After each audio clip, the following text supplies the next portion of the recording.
नमस्ते बच्चों, गणित भाग 1 पार्ट 2 वर्ग समीकरण। वर्ग समीकरण इस पार्ट की शुरुआत मैं यहाँ पे करने जा रही हूँ। देखिए, सबसे पहले वर्ग समीकरण में क्या क्या होता है। गुणांक होता है, अचरांक होता है, चरांक होता है। अब ये सब क्या है, इनका लेखन किस तरह से करना है। देखिए, सबसे पहले हम यहाँ पे कृति करेंगे। ये होता है वर्ग समीकरण, जिसमें ये पद जो है वर्ग है। देखिए, एक्स के ऊपर यहाँ पे सिर पर वर्ग का 2 लिखा हुआ है, प्लस 3x प्लस -5, 3x वर्ग -5x और 5x वर्ग। यहाँ पे 3 बहुपद आपको दिए गए हैं। देखिए, ये पहला बहुपद है, ये दूसरा बहुपद है और ये तीसरा बहुपद है। और आपको क्या करना है, आपको इन बहुपदों में गुणांक, एक्स वर्ग का गुणांक, एक्स का गुणांक और अचरांक आपको लिखने हैं। अब आप बोलेंगे गुणांक क्या होता है। गुणांक अर्थात अंक। अभी एक्स वर्ग का गुणांक अर्थात क्या, कि एक्स वर्ग के साथ वाला पद।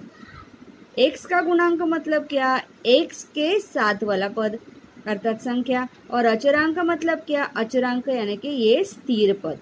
ठीक है, तो सबसे पहले हम क्या करेंगे कि देखिए, पहला जो है, पहला वर्ग समीकरण मैंने नीचे लिखा है एक्स वर्ग प्लस 3x -5। दूसरा वर्ग समीकरण है 3x वर्ग -5x। अभी यहाँ पे 2 ही पद है, तो इसमें तीसरा पद भी हमको लिखना है। तीसरा पद मैं यहाँ पे लिख रही हूँ। देखिए, 3x वर्ग -5x प्लस तीसरा पद है ही नहीं, तो तीसरा पद हुआ 0। तीसरा वर्ग समीकरण देखिए 5x वर्ग। अभी यहाँ पे एक ही पद है, बाकी के 2 पद है ही नहीं, लेकिन हमको यहाँ पे लिखने हैं। तो 5x वर्ग प्लस दूसरा पद क्या हुआ, 0x, क्योंकि दूसरा पद है ही नहीं, 0 के साथ गुणा होगा तो 0 हो जाएगा, प्लस 0। ठीक है, अब हम लिखेंगे यहाँ पर x वर्ग का गुणांक, फिर x का गुणांक और फिर अचरांक। अब देखिए, पहले समीकरण में x वर्ग के साथ क्या है, 1 है, तो x वर्ग का गुणांक आया 1। दूसरे वर्ग समीकरण में x वर्ग के साथ क्या है, 3, तो यहाँ पे आया 3। तीसरे वर्ग समीकरण में x वर्ग के साथ क्या है, 5, तो ये हो गए x वर्ग के गुणांक। अब x के गुणांक, पहले वर्ग समीकरण में x का गुणांक देखिए, यहाँ पे x से x का गुणांक है 3। दूसरे वर्ग समीकरण में x का गुणांक है -5 और तीसरे वर्ग समीकरण में x का गुणांक है 0। अब हम इनके अचरांक लिखेंगे। अब यहाँ पे ये पहला समीकरण है जिसमें अचरांक है -5, अचरांक अर्थात स्थिर पद। दूसरे में क्या है, 0 और तीसरे में भी है 0। तो आशा है आपको ये समझ में आया होगा। अब थोड़ा आगे जाएंगे।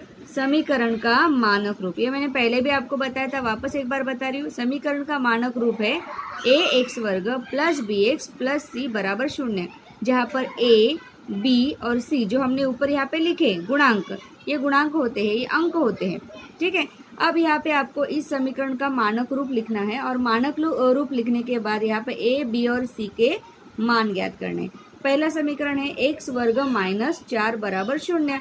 अब मानक रूप मतलब जैसे देखिए, मैंने यहाँ पे समीकरण लिखे, देखो, एक 3x वर्ग प्लस 3x -5 इसको मैंने लिखा। फिर दूसरा यहाँ पे देखिए, तीसरा पद था ही नहीं, तो मैंने यहाँ पे तीसरा पद क्या लिखा, 0। तो ये हो गया समीकरण का मानक रूप। तो यहाँ पे मैं इसको मानक रूप में लिख रही हूँ, अर्थात ax वर्ग प्लस bx प्लस c बराबर 0, यानी कि तीनों पद इसमें आने चाहिए, हाँ, और बराबर 0, तब ये हुआ मानक रूप। तो इसमें तीसरा पद देखो, तीसरा पद यानी कि अचरांक है, तो कौन सा पद मिसिंग है, बीच वाला। तो बीच वाले पद के साथ हम 0 लिख के बीच वाला पद लिखेंगे। x वर्ग प्लस 0x -4 बराबर 0, ये हो गया देखिए समीकरण का मानक रूप। अब इसमें हमको a, b और c तीनों पद लिखने हैं। a का मान, a अर्थात x के साथ वाला, देखिए यहाँ पे ax वर्ग मतलब x वर्ग के साथ वाला गुणांक अर्थात a, तो x वर्ग के साथ वाला गुणांक क्या है, कुछ नहीं है, मतलब 1 है। फिर हमको b लिखना है। b अर्थात क्या, x के साथ वाला पद, x के साथ वाला पद कौन सा है, 0 है। और c मतलब क्या, c मतलब ये अचरांक, कितना है अचरांक, -4, ये c मैंने यहाँ पे लिख दिया। आशा है आपको समझ में आ रहा होगा। वापस एक बार देखिए, यहाँ पे दूसरा सवाल है y वर्ग बराबर 2y -7। इसको भी हमको इस स्वरूप में लिखना है। पहला ax वर्ग आएगा, फिर bx आएगा, प्लस c आएगा और फिर बराबर 0। तो वर्गपद सबसे पहले, तो वर्गपद यहाँ पे है y वर्ग, तो y वर्ग, फिर आएगा 2y, लेकिन 2y देखिए दूसरे पक्ष में है तो इसका पक्ष यहाँ पे बदली करेंगे हम, y वर्ग के पक्ष में लेके आएंगे तो यहाँ पे इसका चिन्ह बदली हो जाएगा, माइनस y हो जाएगा, और साथ जो यहाँ पे माइनस है ये भी इस पक्ष में आएगा तो इसका पद हो जाएगा, चिन्ह हो जाएगा प्लस बराबर 0। ठीक है। अब क्योंकि यहाँ पे तीनों पद हैं, हम a का मान लिखेंगे। a अर्थात वर्ग वाले पद का गुणांक, वर्ग वाले पद के साथ कुछ नहीं है मतलब 1 है। b यानी दूसरा जो पद है उसके साथ y के साथ में है -2, और c यानी कि अचरांक यहाँ पे है 7। ठीक है। अब आगे x वर्ग प्लस 2x बराबर 0। यहाँ पे देखिए x वाला पद है, x वर्ग वाला पद है और स्थिर पद है ही नहीं, तो यहाँ पे इसका मानक रूप लिखेंगे हम x वर्ग प्लस 2x प्लस 0 बराबर 0। हाँ, a अर्थात x वर्ग वाले पद के साथ वाला चरांक, x वर्ग के साथ कोई नहीं मतलब 1 है। फिर दूसरा b अर्थात x वाले पद के साथ में 2 है, और c अर्थात अचरांक क्या है 0। आशा है आपको समझ में आ गया होगा। ठीक है। अगला, यदि ax वर्ग प्लस bx प्लस c बराबर 0 इस वर्ग समीकरण में वर्ग वाला पद अर्थात ax वर्ग ये पद है ही नहीं तो वह वर्ग समीकरण होगा ही नहीं। जैसे अभी ऊपर देखिए ये वाला पद, इसमें 2 ही पद है परंतु वर्ग वाला पद होना ही चाहिए, भले बाकी के 2 पद ना हो। देखिए अभी यहाँ पर इसमें वर्ग वाला पद है, बाकी के 2 पद नहीं है, चलेगा, वर्ग समीकरण है। इसमें तीसरा पद नहीं है, चलेगा, 2 पद है, वर्ग वाला पद होना चाहिए, वर्ग वाला पद है तो यह वर्ग समीकरण होगा। हाँ, वर्ग वाले पद के साथ और बड़ा अगर घात होगा तो भी वो वर्ग समीकरण नहीं होगा। अब देखिए निम्नलिखित वर्ग समीकरण में से कौन से वर्ग समीकरण है, कौन से वर्ग समीकरण है आपको पहचानना है। अभी पहला समीकरण यहाँ पे दिया है x वर्ग प्लस 5x प्लस 2 बराबर 0। जैसे कि मैंने आपको बताया यहाँ पर इस x वर्ग यानी कि चर का घात जो है, चर का घात कितना है 2। हाँ, चर का घात 2 है तो इसे हम वर्ग समीकरण कह सकते हैं। तो इसका आंसर हम कैसे लिखेंगे, आंसर लिखने के लिए हमें क्या करना होगा, देखिए इस तरह से इस वर्ग समीकरण में चरांक का सबसे बड़ा घात, घात मतलब क्या है, ऊपर लिखी गई संख्या। एक चरांक है, इस चरांक में घात कुछ नहीं है मतलब 1 है, इस चरांक का घात 2 है तो सबसे बड़ा घात क्या हुआ 2। हाँ, और क्योंकि सबसे बड़ा घात 2 है इसलिए यह वर्ग समीकरण है, इसलिए यह वर्ग समीकरण है। अभी दूसरा है y वर्ग माइनस 5y बराबर 10। पहले इसको हम सीधे करेंगे यानी कि मानक रूप में लिखेंगे y वर्ग, इस 5y का पक्षांतर करेंगे हो जाएगा माइनस 5y, 10 का भी पक्षांतर करेंगे हो गया प्लस 10 बराबर 0। अब देखिए सबसे बड़ा घात यहाँ पे 2 है, इसका भी उत्तर यही आएगा। हाँ, इसमें क्या चरांक का सबसे बड़ा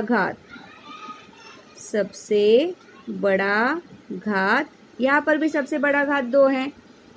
हाँ, इसलिए यह वर्ग समीकरण है। ठीक, अब तीसरा सवाल, समीकरणों को ax वर्ग प्लस bx प्लस c इस स्वरूप में लिखिए तथा प्रत्येक के लिए a b c का मान ज्ञात कीजिए। ये मैंने ऊपर आपको यहाँ पे हल करके बताया है। वापस एक बार ये समीकरण आया, देखिए कैसे इसको हल करेंगे। क्या करना है आपको, इसको इस स्वरूप में लिखना है ax वर्ग प्लस bx प्लस c बराबर 0, इस स्वरूप में लिखना है। चलो ठीक है, हल करेंगे। इसको वापस एक बार लिख रही हूँ मैं, 2y बराबर 10 माइनस y वर्ग।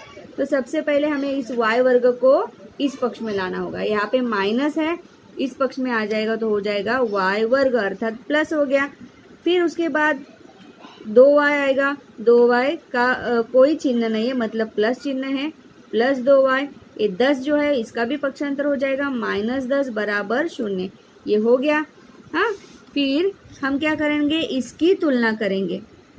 इसकी तुलना करेंगे किसके साथ करेंगे, ax वर्ग प्लस bx प्लस c बराबर 0 से करने पर। हाँ, अब देखिए ये पहला वर्ग वाला पद, ये भी वर्ग वाला पद, तो इसके साथ वाला ये हो गया इसका गुणांक। तो a बराबर, क्योंकि इसके साथ कुछ नहीं है मतलब 1 है, b बराबर यहाँ पे x वाला पद, यहाँ पे y वाला पद, b बराबर हो गया 2 और c बराबर ये अचरांक अर्थात -10। ठीक है, इसी तरह से हम दूसरा सवाल हल करेंगे। ये यहाँ पर है, इसको भी हमें समीकरण के मानक रूप में लिखना है। यहाँ पे सबसे पहले कोष्टक है, इसको हल करेंगे तो x - 1 का वर्ग है, तो इसका हल करने के लिए हमें इस सूत्र का उपयोग करना है। देखिए ये सूत्र मैं ऊपर लिख रही हूँ, a प्लस बी कोष्टक का वर्ग बराबर a का वर्ग प्लस 2ab प्लस b का वर्ग। इस सूत्र से हमें इस कोष्टक को हल करना है। तो सबसे पहले x का वर्ग माइनस 2 गुणे 1 गुणे x अर्थात 2x और प्लस 1 का वर्ग 1 बराबर 2x प्लस 3। अभी यहाँ पर ये जो इधर वाले जो पद है इन सभी का हमें यहाँ पे पक्षांतर करना होगा। x वर्ग माइनस 2x और यहाँ से 2x आएगा, वो प्लस है, यहाँ पे आएगा तो माइनस हो जाएगा। फिर यहाँ पे प्लस 1 है और यहाँ पे -3 आ जाएगा यहाँ पर बराबर 0। तो ये हो जाएगा x वर्ग माइनस माइनस प्लस, यहाँ पे 2x के 2 पद है तो यहाँ पर इनका जोड़ हो जाएगा, 2 और 2 4x और 3 में से 1 घटाया जाएगा क्योंकि 3 को माइनस चिन्ह है और 1 को प्लस चिन्ह है। 3 में से 1 गया 2 और बड़ी संख्या का चिन्ह माइनस। हाँ, अभी इसकी तुलना हम करेंगे। हाँ, इसकी तुलना किसके साथ करना है, ax वर्ग प्लस bx प्लस c बराबर 0 से करने पर। हाँ, इसे तुलना करेंगे तो पहला x वाला पद है तो a का मान यानी कि x का गुणांक तो 1 हो गया, b यानी कि a यानी कि x वर्ग का गुणांक, b यानी कि x का गुणांक ये हो गया -4 और c यानी कि अचरांक वो है -2। ठीक है, a बराबर 1, b बराबर -4, c बराबर -2। अगला सवाल, यदि x बराबर 3 यह kx वर्ग, यदि x बराबर 3 यह kx वर्ग -10x प्लस 10 बराबर 0 इस समीकरण का एक मूल है तो k का मान कितना होगा। देखिए मूल है अर्थात x बराबर 3 यह इसका मूल है अर्थात x बराबर 3 अगर हम इस समीकरण में रखेंगे तो इस समीकरण का समाधान हो जाएगा।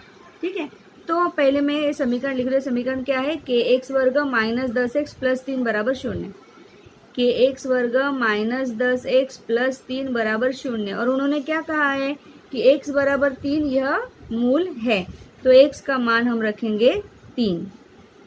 x बराबर 3 रखने पर क्या आ जाएगा, देखते x की जगह पे हमको 3 रखना है।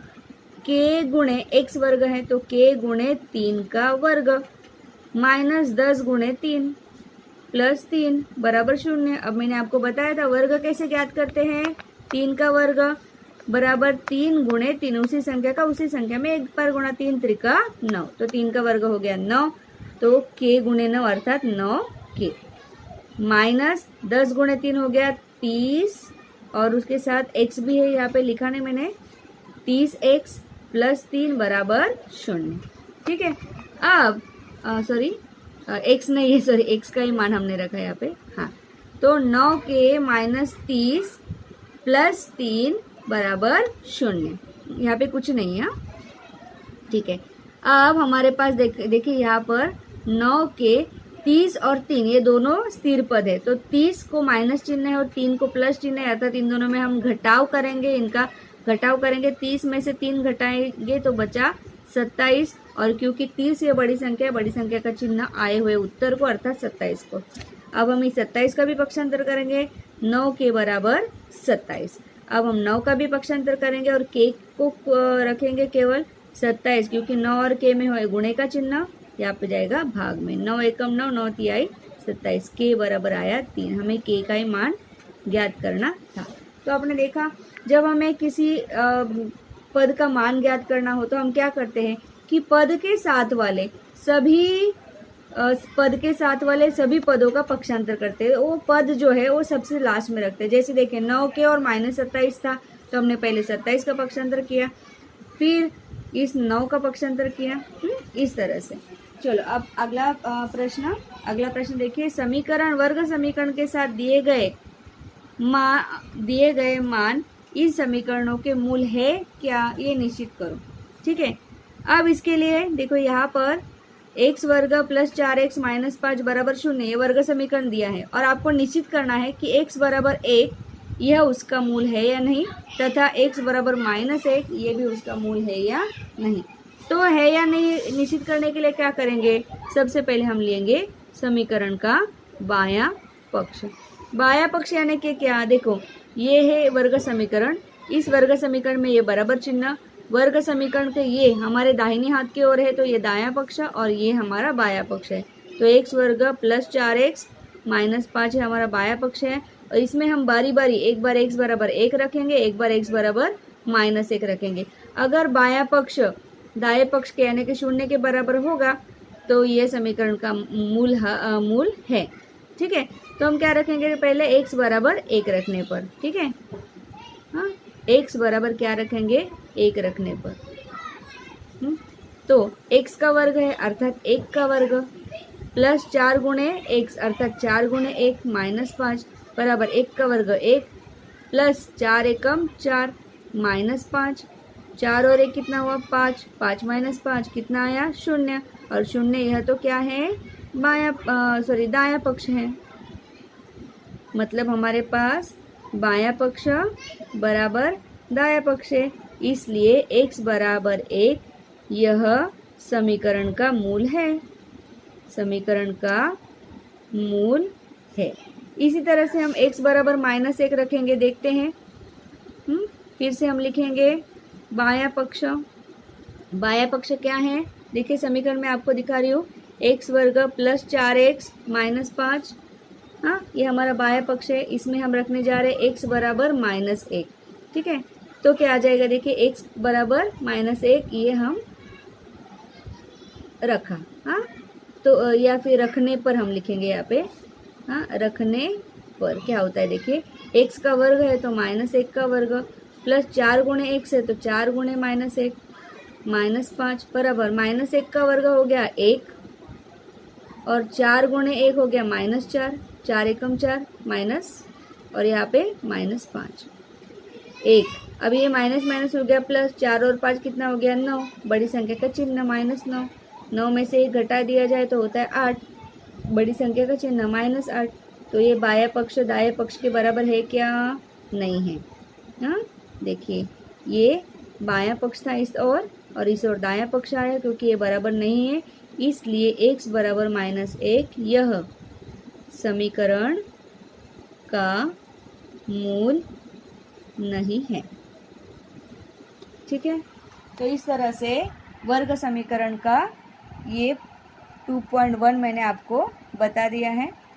ये पूरा पेज मैंने आपको दिखा दिया है। वापस एक बार आप अपने कॉपी में लिखेंगे, समझेंगे और जो कुछ भी समझ में नहीं आया आप पूछेंगे। Thank you.